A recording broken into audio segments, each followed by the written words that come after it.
मैं आपको प्रजातंत्र बता देता हूं। प्रजातंत्र होता क्या है? कैप वाले, तुम अपनी समस्याओं के जिम्मेदार खुद ही हो, भी बता देंगे, तुम्हारी समझ में आ जाएगा। देखो, ये लोकतांत्रिक प्रदेश और देश है। लोकतंत्र कब आया, लोकतंत्र क्यों आया, लोकतंत्र में कौन ताकतवर है कौन कमजोर है, ये समझने का विषय है। और लोकतंत्र में आप कैसे ताकतवर हो सकते हैं, ये भी समझना पड़ेगा। अभी हमसे पहले हमारे बहुत ही सम्मानित वरिष्ठ नेता राष्ट्रीय महासचिव रविंद्र कुमार भाटी जी अपनी बात रख रहे थे और समाज से अपील कर रहे थे। उनसे पहले तमाम हमारे पार्टी के वरिष्ठ हम लोग, ठीक है, सभी नेताओं ने अपनी बात रखी, संगठन के लोगों ने बात रखी, फिर हमारे यहाँ के प्रत्याशी बोले, उन्होंने आपसे बात रखी। लेकिन मुझे आपसे कुछ और कहना, ये देश राजा महाराजाओं के हाथ में था, राजतंत्र में था, और राजा महाराजा जो कह देते, राजा अगर दिन रात को दिन कह दे तो जनता को भी रात को दिन कहना पड़ता है। राजा अगर दिन को रात कह दे तो प्रजा को भी दिन को रात कहना पड़ता था, क्योंकि अगर रहना था उनके प्रदेश में, उनके राज्य में, तो उनके हिसाब से चलना। फिर एक ऐसा सुंजाला निकला, एक ऐसा सूर्य निकला, एक ऐसे रहबर पैदा हुए जिनको हम डॉक्टर बाबा साहब अम्बेडकर के नाम से जानते हैं। उन्होंने जो अपमान पूरे जीवन में सहा और अपने 4-4 बच्चों की कुर्बानी देके हमें हमारे पैरों पर खड़ा करने के लिए अंग्रेजों से लड़ाई लड़के अपनी एक एक बात को उन्होंने, उनके साथियों ने अंग्रेजों के सामने जिम्मेदार रख के इस देश में शोषित वंचित वर्ग के अधिकारों के लिए लड़ाई लड़ी।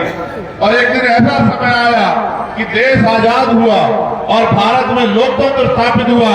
जब मिला वोट का अधिकार तो सब लोग चले गए विरोध में।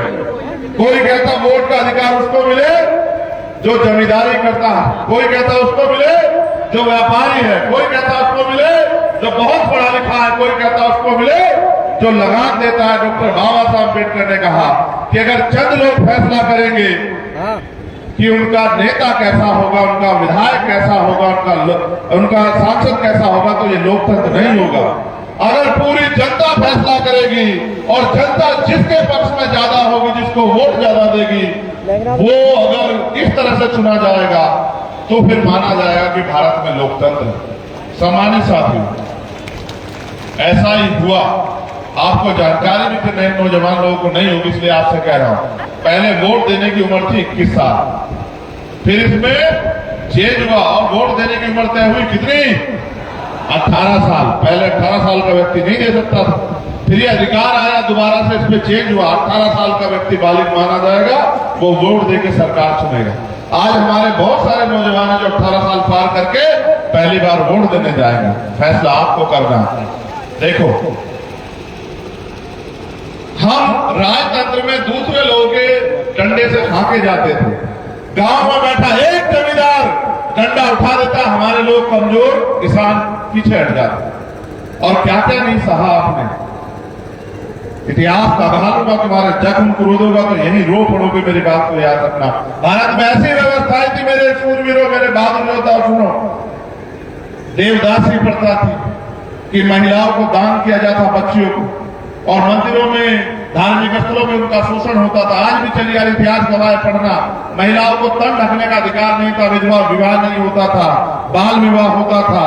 पहले बच्चों को ऐसे धर्मशास्त्रों में इस तरह की बातें लिख के आपके पहले बच्चों को नदी में दान करवाया जाता था। तमाम तरह की मुसीबतें पाबंदियां आपके ऊपर थी। आप दिन के उजाले में नहीं निकल सकते थे, आपको अपनी बात को कहने का अधिकार नहीं था, बड़ा मकान बनाने का अधिकार नहीं था, जेब में पैसे रखने का अधिकार नहीं था, सम्मान से जीवन जीने का अधिकार नहीं था, अच्छा पानी पीने का अधिकार नहीं था, अच्छा भोजन खाने का अधिकार नहीं था, अच्छे कपड़े पहनने का अधिकार नहीं था, आपको खेत में भी कोई घुसने नहीं देता था। फिर आया लोकतंत्र, भारत का संविधान एक ऐसा उजाला 26 जनवरी 1950 को कि देश का हर एक नागरिक बराबर। लेकिन जब संविधान सभा में बाबा साहब अम्बेडकर स्पीच दे रहे थे तो उन्होंने कहा कि राजनीति में वन वोट वन वैल्यू, राजनीति में तो बराबरी हो जाएगी, लेकिन जब तक देश में सामाजिक गैर बराबरी रहेगी, जाति के आधार पर छुआछूत भेदभाव रहेगा, ऊंच नीच रहेगी और आर्थिक गैर बराबरी रहेगी, अगर हमने इस विषमता को दूर नहीं किया